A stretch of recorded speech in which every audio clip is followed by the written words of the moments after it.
Ito ang Yamaha Sniper na may tuturing na rin natin isa sa mga sobrang sikat na underbone 150 category dito sa Pilipinas.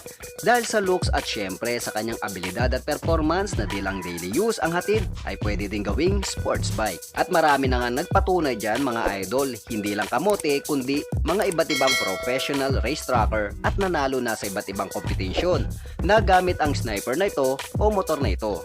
Pero sa paglabas nga ng Winner X150 kamakailan lang mga idol ay siguradong hati na naman ang bentahin nito pagdating sa merkado ng mga underbone 150 category. Ang tanong dyan mga idol, sulit pa ba ito bilhin para gawing partner for daily use? At practical ba ito kesa sa ibang 150 underbone category? Magkano ba ang presyo nito? Pasok pa ba sa budget?